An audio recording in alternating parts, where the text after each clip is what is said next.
I'm just thinking about 12 years ago, right around this time, we started standing out here to oppose the first part of this Iraq war, the war against Saddam Hussein.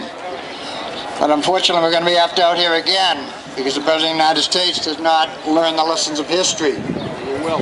And never will, exactly. And that's why we have to come out today again here on Saturday in response to the President of the United States sending so-called advisors to Iraq to start going back again. A lot of us who came out of the Vietnam War period know what this idea of starting out with a few hundred special forces troops as advisors, and the next thing you know, you've got 500,000. Same thing in Iraq 12 years ago. You started off with 100,000, you went up to almost 200,000. You had surges, escalations, the whole thing. No CIA in Iraq, no NATO, no mercenaries. The United States must cease to interfere and cause war and civil war in these countries. Thank you very much. I would like dirty war, in other words, special operations, intelligence units, drones, intimidation such as the aircraft carrier in the Persian Gulf.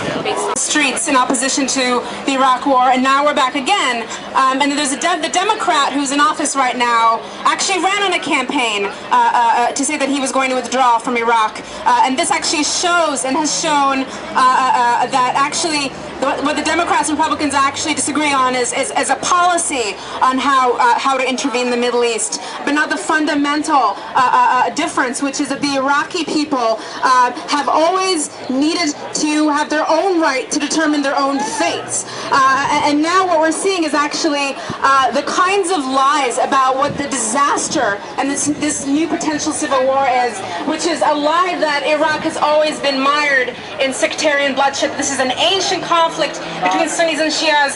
It's one of the greatest and most tragic lies to come out, when actually historically Iraq has always had a vibrant and secular history to it, that there are Sunnis and Shias who have intermarried for decades and centuries, and that in the 40s and 50s the largest mass organizations in Iraq were those based on political agreements around the Communist Party, that actually there still remains 1 million Kurds who live in Baghdad who have never been pushed out by pogroms, that there still have been the most mixed and most vibrant societies. And actually the phenomenon that we're seeing right now, which is extremist and deadly troops have actually deadly extremist gangs who are unleashing the sectarian violence, has been a very, very recent product of the fact that the U.S. invaded in 2003, immediately set out to change the constitutional and parliamentary structure for the first time in Iraqi history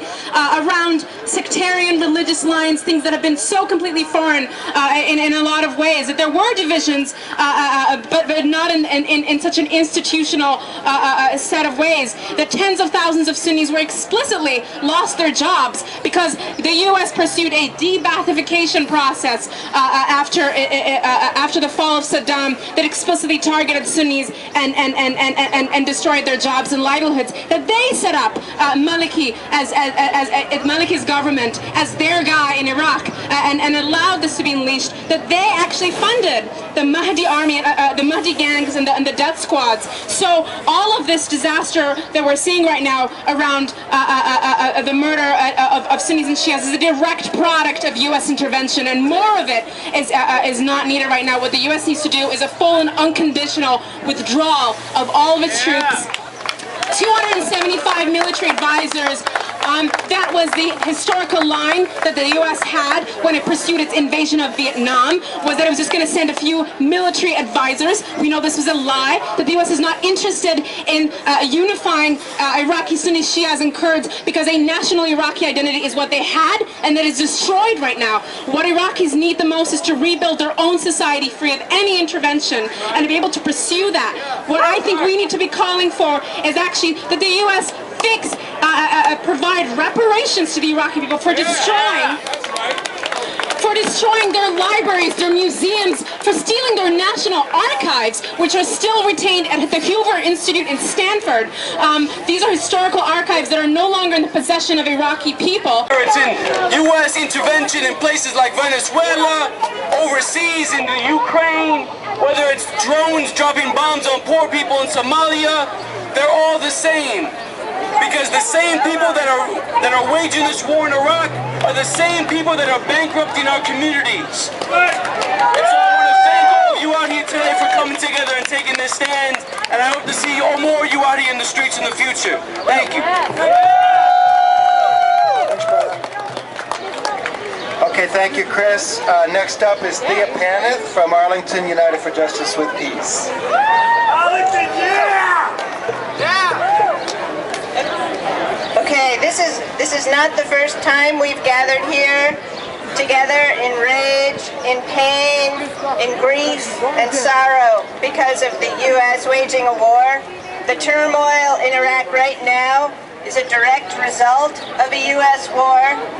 From the 1991 bombing that destroyed Iraq's infrastructure, to draconian sanctions that killed 500,000 children, through the 2003 shock and awe bombing, the Iraqi people have known unbearable horrors. Millions have been displaced and at least 1 million have died.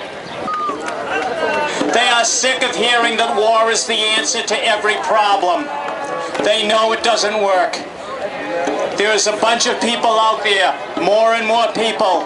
It is up to us to put those people together and to say, get out of Iraq, reduce the Pentagon budget, fund the people of this country who are suffering, who need decent jobs. That is our job, and that's what we're going to do. Thank you. Towards humanity, make sure that you know that people feel the warmth and the love that all human beings are capable of showing each other. So here's my fellow veteran, Stuart. Hello, America. I'm sorry I sound like this, but I'm a service-connected veteran, and I need to get a message to you. That message is, we need to take care of America and take care of America's veterans. This war in its entirety. Don't bomb Iraq, don't bomb Syria. Don't bomb Iraq, don't bomb Syria. Don't bomb Iraq, don't bomb Syria. Don't bomb Iraq, don't bomb Syria.